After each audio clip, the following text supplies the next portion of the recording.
Hi, എൻ്റെ പേര് മേഘ. എൻ്റെ പേര് ഹന. ഞങ്ങൾ 8th മുതൽ ബെസ്റ്റ് ഫ്രണ്ട്സ് ആണ്. കോളേജിലും ഞങ്ങൾ സെയിം കോളേജ് ആയിരുന്നു, ഡിഫറെന്റ് കോഴ്സ് ആണെന്ന് മാത്രം. നമ്മളപ്പോ അത് കഴിഞ്ഞിട്ട് ഒരു കോയിൻസിഡൻസ് പോലെ IBSൽ ഇപ്പൊ PGDM HR മാനേജ്മെന്റ് ആണ് നമ്മൾ ചെയ്യണത്. രണ്ടുപേരും സോഷ്യൽ മീഡിയ വഴി കണ്ടിട്ട് തന്നെയാണ് ആഡും ബാക്കി കാര്യങ്ങൾ കണ്ടിട്ട് തന്നെയാണ് IBS ചൂസ് ചെയ്തത്.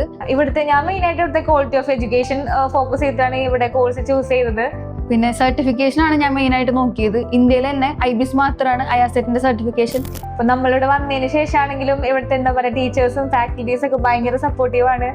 ഫ്രണ്ട്സും എല്ലാവരും പെട്ടെന്ന് കമ്പനിയായി ഭയങ്കര അടിപൊളിയാണ് ഇവിടെ വന്നതിന് ശേഷം. അപ്പോ നമ്മൾ എന്താ പറയാ, ഇവിടുത്തെ എക്സ്പീരിയൻസ് മൊത്തത്തിൽ അടിപൊളിയാണ്. പിന്നെ CC ക്ലാസ് ആണെങ്കിലും CC ക്ലാസ് ഭയങ്കര ഇൻട്രസ്റ്റിംഗ് ആണ്. സാറ് നമ്മളോട് അത്രയും ഫ്രണ്ട്ലി ആയിട്ടാണ് നിൽക്കുന്നത്. കൂടുതലും ടാസ്കുകളും സംഭവങ്ങളൊക്കെ ഇൻക്ലൂഡ് ചെയ്തിട്ട് നമ്മുടെ ലാംഗ്വേജ് ഒക്കെ ഇമ്പ്രൂവ് ആക്കാൻ ഭയങ്കര ഹെൽപ്ഫുൾ ആണ്. നല്ല എന്താ പറയാ, ലാംഗ്വേജ് പ്രൊഫഷൻസി നന്നായിട്ട് ഇമ്പ്രൂവ് ആയിട്ടുണ്ട് വന്നതിന് ശേഷം, CC ക്ലാസ് അറ്റൻഡ് ചെയ്തതിന് ശേഷം. അപ്പോൾ മൊത്തത്തിൽ നല്ല ഫ്രണ്ട്ലി ഒരു എൻവയറമെന്റ് ആയതുകൊണ്ട് നമുക്ക് എല്ലാം അടിപൊളിയാണ്. ബോത്ത് ക്ലാസ്സസും പ്രോഗ്രാംസും ഒക്കെ ഭയങ്കര ഇൻട്രസ്റ്റിംഗ് ആണ്. IBSൽ വന്നതിന് ശേഷം കുറെ പ്രോഗ്രാംസ് അറ്റൻഡ് ചെയ്യാനും പറ്റി. അതൊക്കെ നല്ലൊരു എക്സ്പീരിയൻസ് ആയിരുന്നു. അപ്പോൾ എന്താ പറയാ, ഇത്രനാളത്തെ ഫ്രണ്ട്ഷിപ്പ് പോലെ തന്നെ നമ്മുടെ എന്താ പറയാ കരിയറും ഒരുമിച്ച് സ്ട്രോങ് ആയിട്ട് ബിൽഡ് ചെയ്യാന്നുള്ളൊരു തീരുമാനത്തിലാണ്.